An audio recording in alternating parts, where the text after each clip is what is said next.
అందరికీ నమస్కారం. 2024లో ఆగస్టు మాసంలో వృషభ రాశి జ్యోతిష్యపరంగా మాస ఫలితాలు.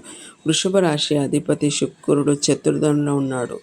వీళ్ళకు ఇంట్లో శుభకార్యాలు జరగడము, ఇల్లు మారడము, లేదు కొత్త స్థలం కొనుక్కోవడము, వాహనం కొనుక్కోవడము, తర్వాత ఇంట్లో అలంకరణీయమైన వస్తువులు తీసుకోవడము,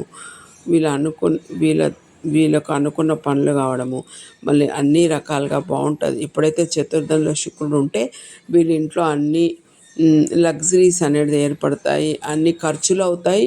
కాకపోతే ఇంటికి అన్ని సౌకర్యాలు ఏర్పరచుకునే అవకాశం అనేది ఉంటుంది. ఇంట్లో సౌఖ్యం అనేది పెరుగుతుంది. ఆ తర్వాత వీళ్ళకి పంచమాధిపతి వ్యయంలో ఉన్నాడు, అంటే సింహరాశిలో ఉన్నాడు.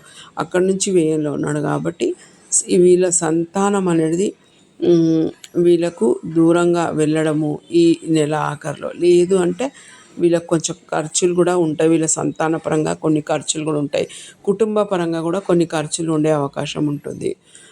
నైన్త్ లార్డ్ వీళ్ళ రాశిలోనే, అష్టమాధిపతి రాశిలోనే ఉన్నందుకు, అష్టమాధిపతి 11వ అధిపతి ఉన్నందుకు కొన్ని ఇబ్బందులు కూడా ఉంటాయి. అష్టమాధిపతి ఉన్నందుకు గురువు కాబట్టి ఎంత ఇబ్బంది ఉన్నా కూడా అక్కడి నుంచి నేర్చుకోవడము, వాళ్ళ ఏదో వీళ్ళకన్నా పెద్దవాళ్ళతో కూడా కొన్ని మంచి మార్పులు అనేది ఉండే అవకాశం అనేది ఉంటుంది.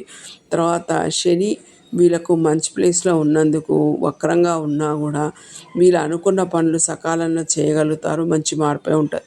పంచమంలో కేతు ఉన్నందుకు సంతాన పరంగా వీళ్ళకున్న క్రియేటివిటీ పరంగా వీళ్ళకు కొన్ని ఇబ్బందికరంగానే ఉంటుందన్నమాట. కేతు ఉంటే వైరాగ్యం అనేది వచ్చే అవకాశం ఉంటుంది. ఆ తర్వాత వీళ్ళకు బుధుడు ద్వితీయాధిపతి తృతీయంలో చతుర్థంలో ఉంటున్నందుకు వీళ్ళకు కొంచెం చిన్న ప్రయాణాలు ఉండే అవకాశం అనేది ఉంటుంది. వీళ్ళ కమ్యూనికేషన్ పరంగా వీళ్ళందరితో మంచి గుర్తింపును తెచ్చుకునే అవకాశం అనేది ఉంటుంది. ఎక్కువ మటుకు వీళ్ళకి వృషభ రాశి వారికి మంచి ఫలితాలే ఈ మాసంలో ఉన్నాయండి. ఓకే అండి, థ్యాంక్ యూ.